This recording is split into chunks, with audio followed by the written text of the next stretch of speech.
je suis à l'INRA, Institut de la recherche agronomique, et j'ose à peine dire que je suis éditeur, hein, et en plus de revues qui sont chez Springer. Euh, alors c'est doublement, hein, parce que d'une part, apparemment, Springer fait payer beaucoup d'argent les chercheurs, les institutions, et aussi parce que je suis un peu un grand méchant. Un grand méchant parce que je refuse 80% des articles soumis dans mes revues. Donc l'objectif de ma présentation, c'est de vous donner, je dirais, quelques astuces qui vous permettront d'éviter de se faire refuser les publications. Alors,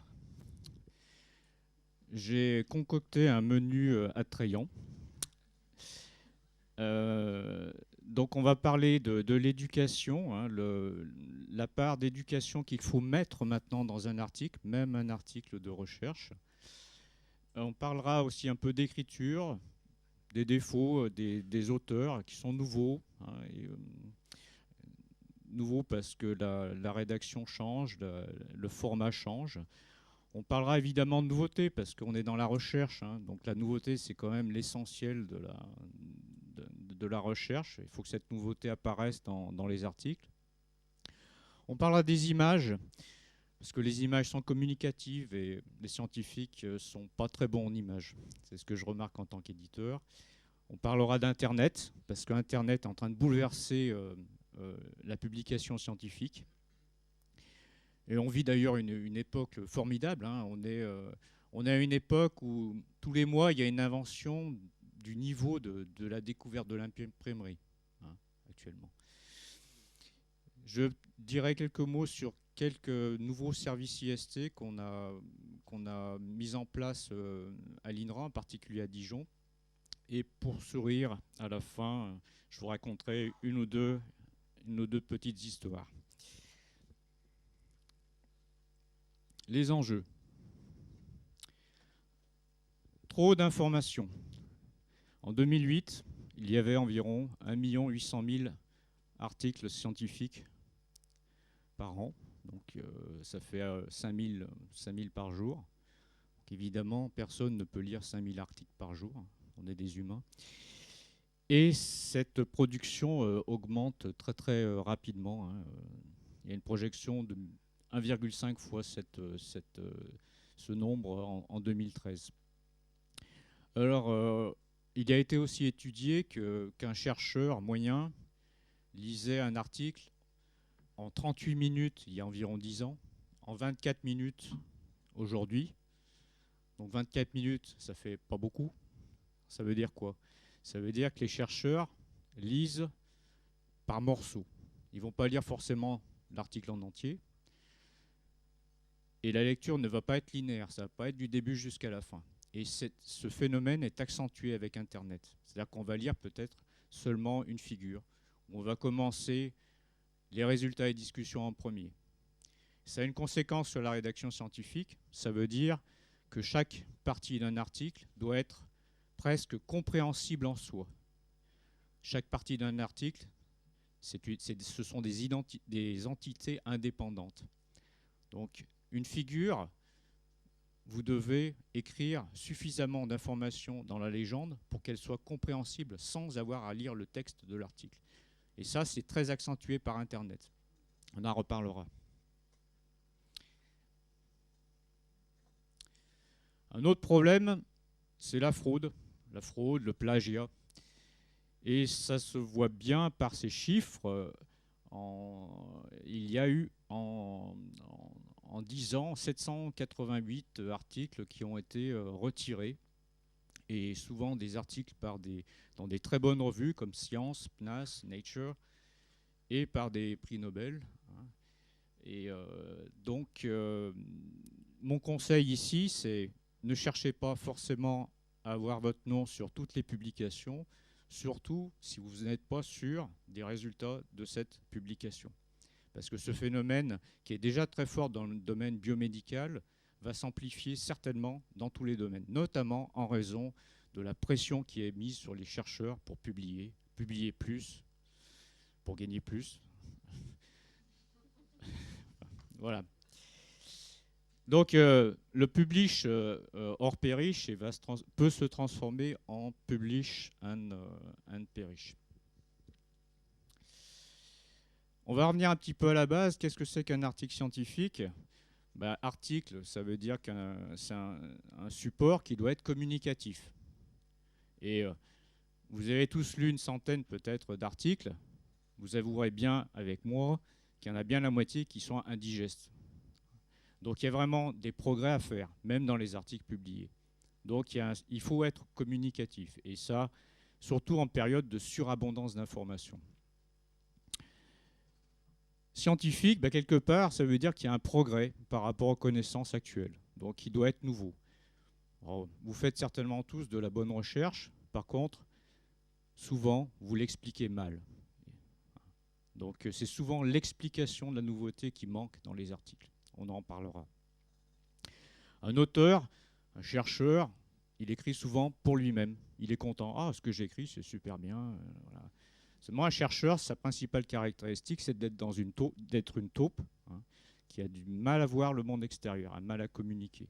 Donc il faut vraiment faire un effort pour que votre article soit compréhensible par une audience assez large. Et c'est pour ça qu'il faut faire de l'éducation. Donc un article doit être accessible évidemment aux spécialistes, à vous-même, à vos collègues de laboratoire, mais aussi, et ça c'est très important, aux étudiants hors domaine. Hein, si vous êtes en géologie, il faut que votre article soit lisible par un étudiant en agronomie ou même en médecine. Parce que maintenant, les découvertes vont se faire aux interfaces. Se font déjà aux interfaces. Un article, une partie d'un article doit être accessible aux médias, aux journalistes, aux politiques, aux professionnels. C'est important. Si vous ne mettez pas d'éducation dans votre article, vous n'aurez pas de lecteur, pas de citation. Et vous savez maintenant qu'on juge les articles avec le nombre de citations. Un autre phénomène, c'est qu'on cherche des articles avec Google Scholar, et Google change l'audience. Avant, l'audience était limitée à une certaine discipline à cause des bibliothèques. Maintenant, quand on tape 3 mots dans Google, on obtient tous les articles de toutes les sciences. Donc, votre recherche, elle va être peut-être très importante pour un médecin, pour un astrophysicien, pour un psychologue. Donc, il faut mettre plus d'éducation dans l'article. Et ça, c'est le conseil d'Albert Einstein. Si vous ne pouvez pas expliquer un phénomène de manière simple, c'est que vous ne le comprenez pas. Bon, c'est peut-être un peu tranchant, mais ça veut dire ce que ça veut dire. Et moi, je vois souvent en tant qu'éditeur des auteurs qui ont tendance à rendre un peu la science secrète. Ils utilisent des expressions, des mots un peu compliqués, exprès, hein, pour faire scientifique. Ça, c'est pas bon. Évitez ça. Évitez les abréviations. Alors ça, c'est la nouvelle maladie, hein, les abréviations. Chacun invente son abréviation. Le problème, c'est que quand vous inventez une abréviation à la page 1 et que le lecteur il commence à lire à la page 5, et il ne va pas passer 5 minutes à chercher la signification de l'abréviation. Sauf si c'est une abréviation commune, hein, comme ADN. Voilà. Quelques mots sur l'écriture. Utiliser la diversité. Alors un chercheur, en général, il se focalise sur l'article original, l'article des premiers résultats, après une expérience, et puis après, il refait une autre expérience, etc. Et il faudrait essayer, avec une expérience, de faire plusieurs articles. Faites un article de synthèse dans votre domaine. Les articles de synthèse sont très peu rejetés par la revue. Dans ma revue, le taux de rejet d'un article de synthèse, c'est 7%. Le taux de rejet d'un article original, un article de recherche, c'est plus de 80%. Donc ça, c'est un bon argument. Faites des méta-analyses. Bon, je ne vais pas expliquer ce que c'est qu'une méta-analyse, mais c'est une nouvelle forme de publication qui n'a pas besoin de faire d'expérience. Hein. Il suffit de chercher dans la littérature. Faites des essais, faites de la vulgarisation, faites des documents éducatifs hein, vers le public. Ça, c'est intéressant non seulement pour communiquer avec plus de gens, plus grande audience, mais c'est intéressant pour améliorer votre écriture. Parce que quand vous savez parler à beaucoup de gens, vous améliorerez votre écriture pour vos articles de recherche très spécialisés. Voilà. Et pensez aussi aux nouveaux moyens de communication, SlideShare, les wikis, les blogs, Facebook, LinkedIn, etc. Ce sont des moyens émergents. Et vu le nombre de personnes qui sont abonnées, par exemple, à Facebook, forcément, il va y avoir un impact sur la publication et sa visibilité. Un autre phénomène qui nous vient des sciences cognitives, quand on écrit, en fait, il y a ce que voit l'œil et puis il y a ce que voit le cerveau. Ça, c'est un texte, c'est ce que voit l'œil. Ce que voit le cerveau, c'est ça. Vous voyez, c'est un peu différent. Je vous le refais. Jour, nuit.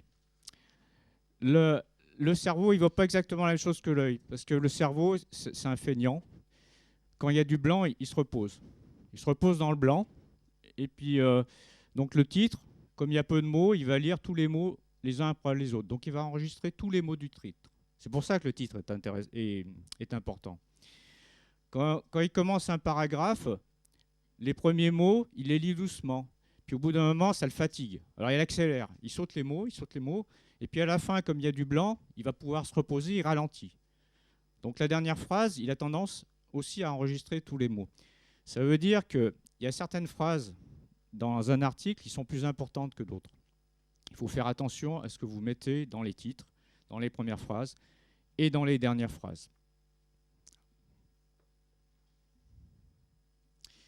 Alors voici les principales erreurs que je vois et qui mènent au rejet des publications. La première, alors de loin, hein, c'est les instructions qui ne sont pas appliquées.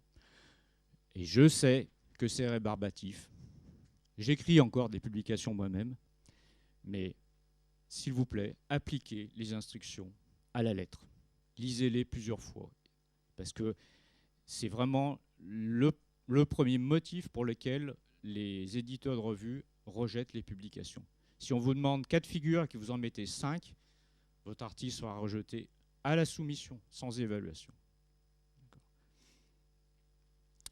Hors thématique, évidemment, il vaut mieux choisir une revue qui corresponde à votre thématique. Donc lisez les thématiques de la revue. C'est dans une rubrique qui s'appelle Aims and Scope dans le journal.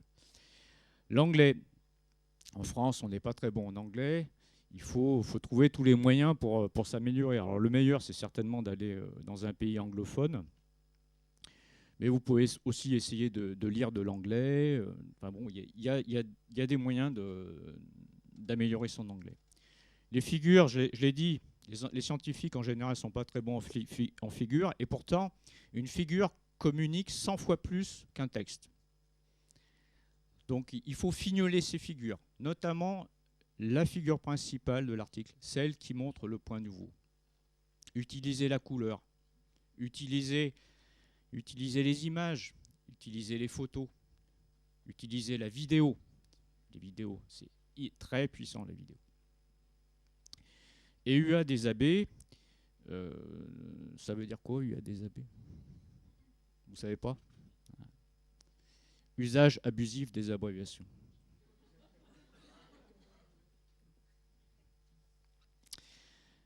Comment faire une introduction? Ben, c'est un peu comme quand vous vous baladez la nuit par une nuit étoilée.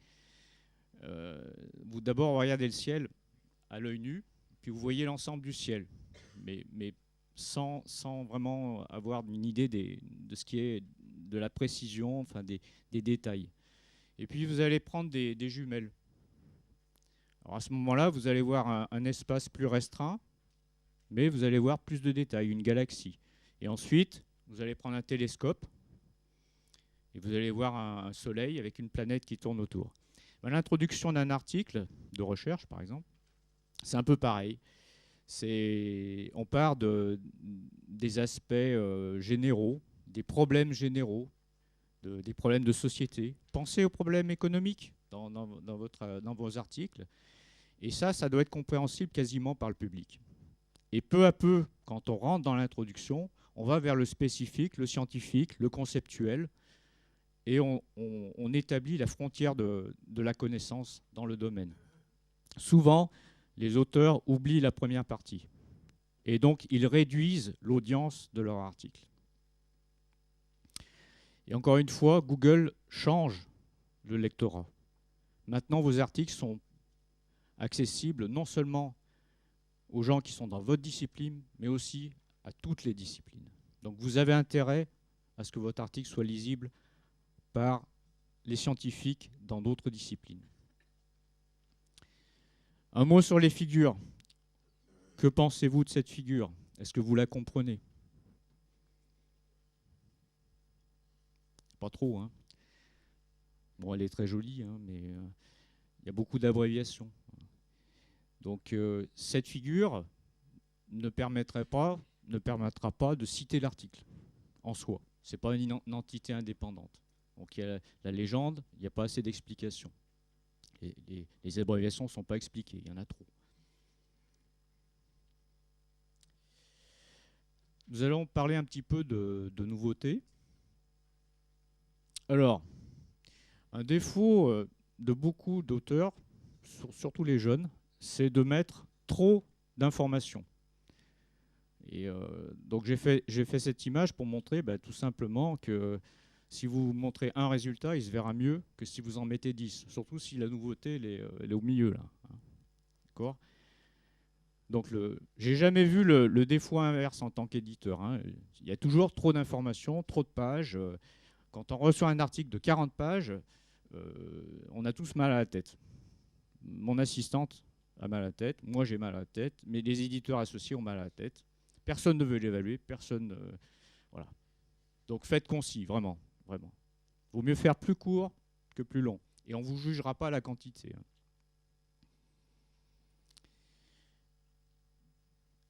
Un autre problème de l'écriture des articles, c'est l'innovation, la nouveauté des résultats. Ça, c'est très difficile à cerner. Quand vous obtenez des résultats, la nouveauté peut prendre différentes formes. Ça peut être un nouveau mécanisme, un nouveau concept, une nouvelle interprétation, la découverte d'une nouvelle espèce, une nouvelle méthode, une invention, une contradiction, etc.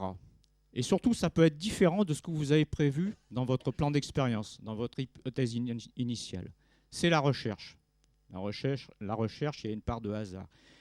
Et pour ça, il faut avoir en tête toutes ces différentes formes de nouveautés. D'accord ? Et surtout, avant d'écrire, identifiez bien la nouveauté, avant d'écrire la moindre ligne. Sinon, ça sera très difficile de revenir en arrière. Alors la bonne nouvelle, c'est qu'on est des êtres innovants depuis très longtemps, hein, par nature, mais souvent, on n'explique pas bien la nouveauté. Contraster. Alors, il faut mettre du contraste dans un article parce que tout simplement, le lecteur, il voit mieux les choses qui sont contrastées. Donc, j'ai appelé les zones où il y a du problème, je les ai coloriées en rose. Ça tombe bien, on est à Toulouse. Et j'ai colorié en vert les domaines qui sont de la solution, des résultats, de leur nouveauté. Donc, on peut voir sur ce diagramme qu'il y a des zones plutôt où on explique le problème, et il y a des zones où on explique plutôt la solution. Mais si par exemple, au début du résumé, vous n'expliquez pas le problème, vous ne mettez pas de rose, eh ben le vert, il se verra moins. D'accord ? Donc il faut qu'il y ait les deux.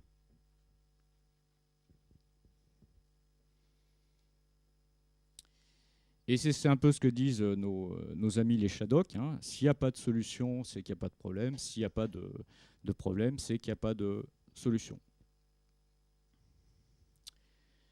Prévoir l'imprévu, la science est faite de beaucoup de hasard. Hein. Ce n'est pas moi qui le dis, c'est les prix Nobel. Hein. On fait une expérience, on se dit tiens, ça va donner ça, et puis finalement, on trouve autre chose. Le tout, c'est d'arriver, d'identifier la nouveauté de cette autre chose. Donc les jeunes, faites attention, notez bien tout ce qui se passe dans vos expériences. Hein, parce que la nouveauté sera peut-être pas là où vous l'attendez.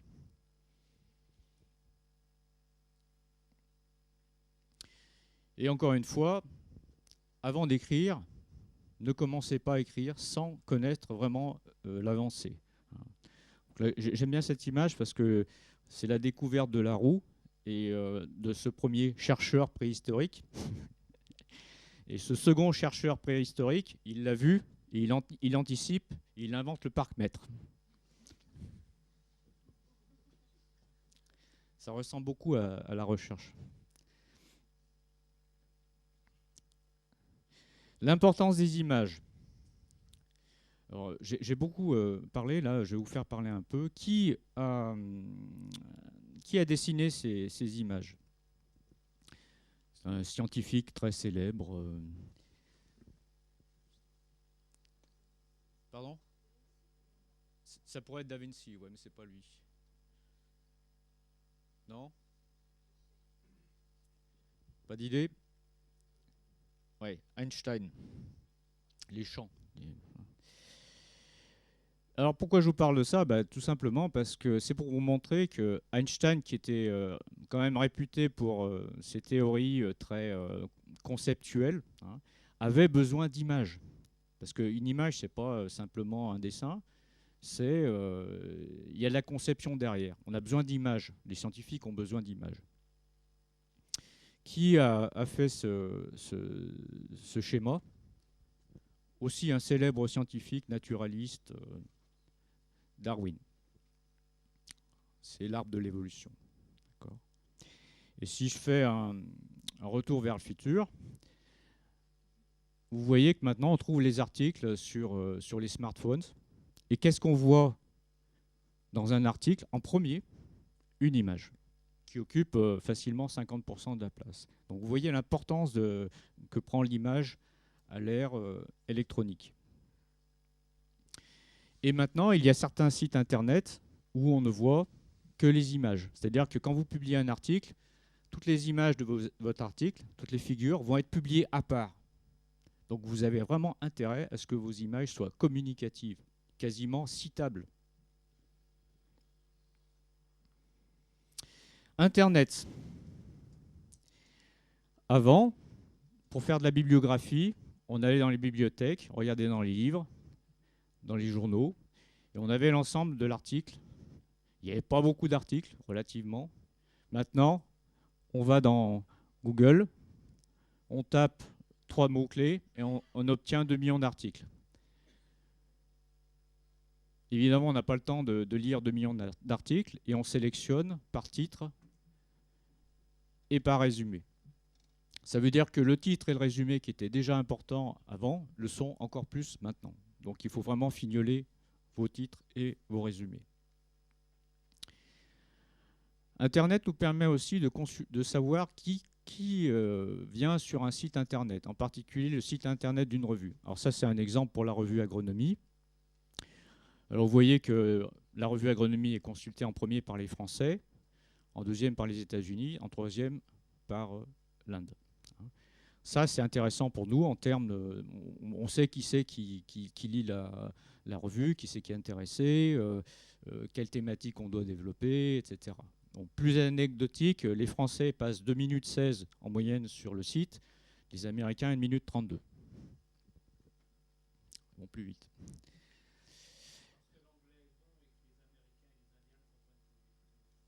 C'est possible. C'est une explication, c'est une bonne hypothèse et on pourrait faire de la recherche là-dessus. Un autre exemple, ça c'est les consultations du site de la revue, le nombre de consultations. Et vous voyez une périodicité, des pics. À votre avis, pourquoi il y a des pics là, régulièrement? Voilà. Effectivement, ça c'est Noël. Et les baisses les petits pics là, c'est les week-ends. Bonne nouvelle, Noël et les week-ends sont respectés dans le monde entier. Bon, ça vous donne une idée de ce qui est possible maintenant avec Internet. Internet nous permet aussi de savoir quels sont les articles les plus téléchargés. Et on voit ici, bon déjà on voit qu'il y a beaucoup d'articles qui sont téléchargés. On voit aussi que ce sont des articles de synthèse et ce sont des mots très compréhensibles. D'accord ? Donc vous voyez l'intérêt de faire un titre qui parle.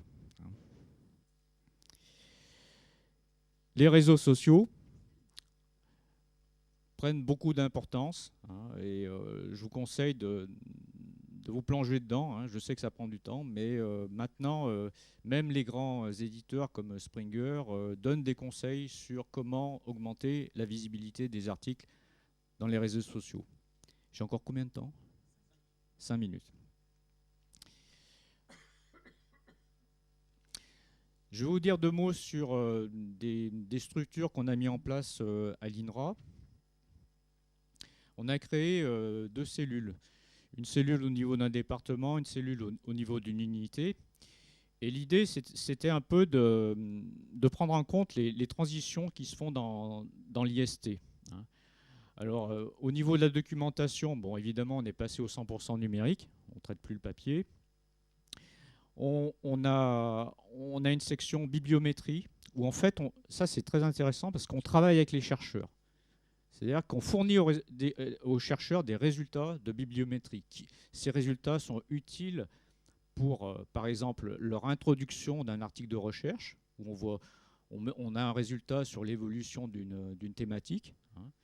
Ça peut même fournir des résultats publiables en soi. Et ça permet aussi de dialoguer avec les chercheurs. Parce qu'un gros problème de l'IST, c'est qu'il y a l'IST d'un côté et il y a les chercheurs de l'autre côté. Il y a un grand fossé entre les deux. On fait aussi de l'assistance à la publication. Donc moi, je fais des formations, j'enseigne la rédaction scientifique. On fait des diagnostics des unités de recherche. On a un service de relecture où les chercheurs nous envoient des articles avant de les envoyer dans une revue. On regarde rapidement le titre et le résumé pour voir s'il n'y a pas quelque chose qui cloche.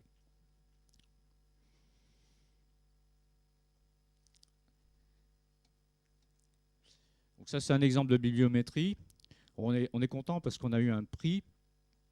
Donc c'est un exemple où on étudiait le nombre de publications dans le domaine des légumes. Donc, un aspect qui est intéressant, c'est de détecter des signaux faibles, c'est-à-dire des domaines qui sont peu explorés, de façon à pouvoir justement initier une recherche dans ces domaines peu étudiés. Donc c'est vraiment une utilité pour la recherche.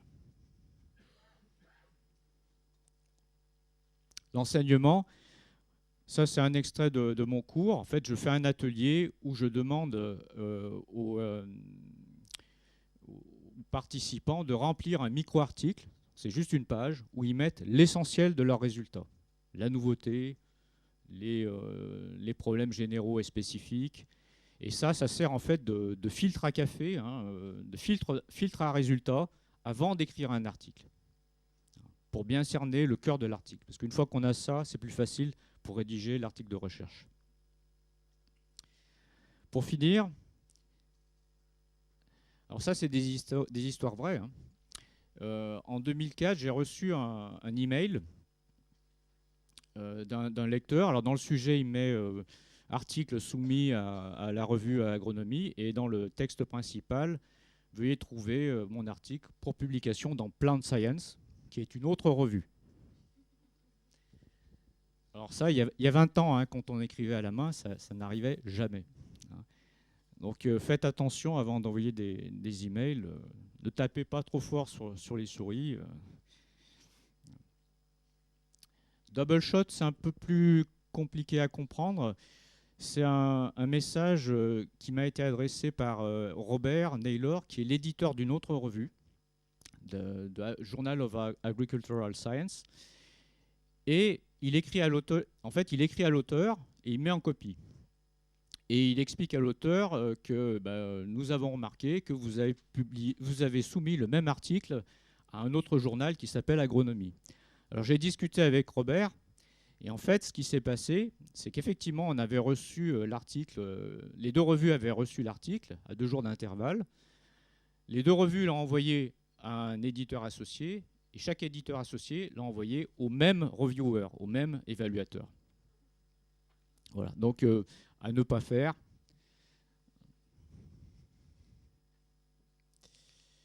Et c'est ma conclusion. Donc je remercie mes collègues. Je fais un peu de publicité pour mon livre. La deuxième version vient de sortir. J'ai aussi des documents gratuits sur SlideShare. Donc si vous tapez Lichtfuß dans SlideShare, vous allez trouver une dizaine de documents pédagogiques intéressants. Et je vous remercie.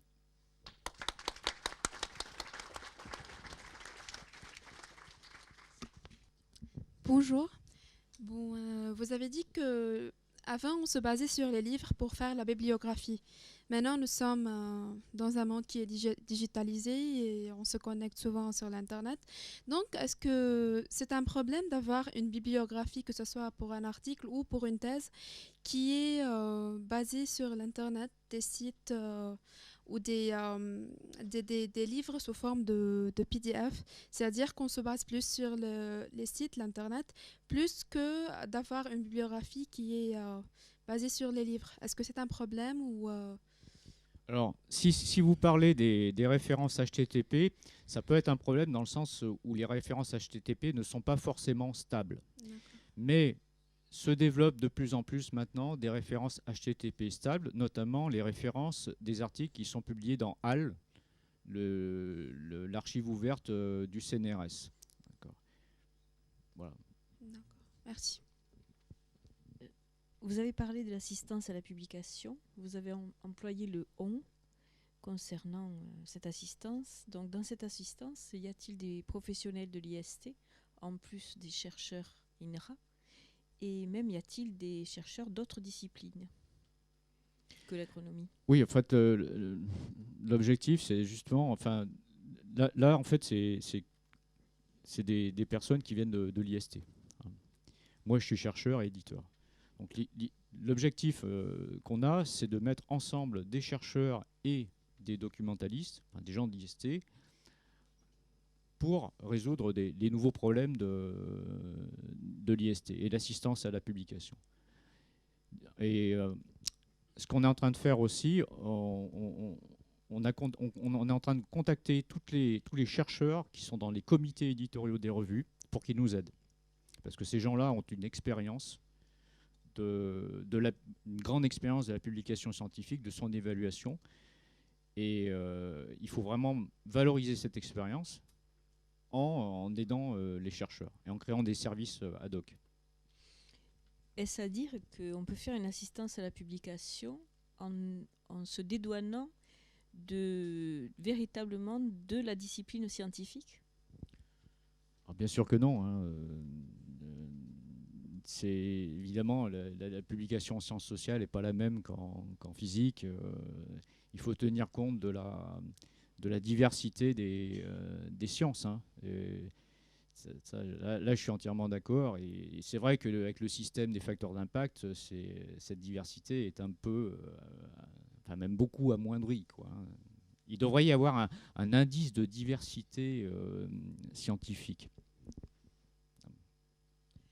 Pour faire suivre à ce sujet, je vous parlais d'aide à la rédaction et relecture. Comment procédez-vous en ce qui concerne la qualité de l'anglais des articles scientifiques que vous relisez? Alors, la qualité de l'anglais, quand on voit qu'il y a une phrase qui n'est pas compréhensible, on leur dit allez, faites appel à un professionnel pour vérifier l'anglais, parce que surtout si vous soumettez à une revue anglo-saxonne, eux, ils ne feront pas de quartier. Hein, s'ils ne comprennent pas, ils ne chercheront même pas à comprendre la science. Hein, Mais avez-vous des anglophones dans votre équipe pour l'aide à la relecture? Moi. Moi en tant qu'éditeur, mais voilà, l'idéal effectivement c'est d'avoir des gens qui maîtrisent un petit peu l'anglais. Mais vous pouvez aussi le donner à des chercheurs et leur demander est-ce que vous comprenez ce qui est écrit, hein. Je ne pense pas qu'il est forcément nécessaire d'être Shakespeare, quoi, hein. Oui, vous avez parlé d'un problème de dialogue entre les chercheurs et les documentalistes. Quel diagnostic vous faites? Pourquoi il y aura un problème de dialogue? Je précise que je ne suis pas documentaliste. Alors, c'est deux communautés qui sont séparées. Je veux dire, c'est pas intentionnel ce problème de dialogue, hein. Les chercheurs sont au taquet dans leur coin, les documentalistes sont de leur côté. Et dans les documentalistes, il y a un peu tous les profils. Il y a, enfin, je sais pas, au CNRS, mais à l'INRA, on a des gens qui n'étaient pas documentalistes, qui le sont devenus, hein, par forcés, quoi, hein, qui étaient secrétaires d'unité et on leur a dit, bah voilà, tu t'occupes de la liste des publications de l'unité. Seulement, ces gens-là ne savent pas ce que c'est qu'un DOI, par exemple, hein. Et d'un autre côté, du côté des chercheurs, les chercheurs, tant qu'on leur explique pas toutes les nouveautés qui se font actuellement dans l'édition scientifique, ils n'en voient pas l'intérêt, et je les comprends. Donc l'idée, c'est de rapprocher les deux communautés d'une certaine manière, de façon à ce qu'il y ait un partage de connaissances. Et là, bon, je voudrais dire un mot aux chercheurs.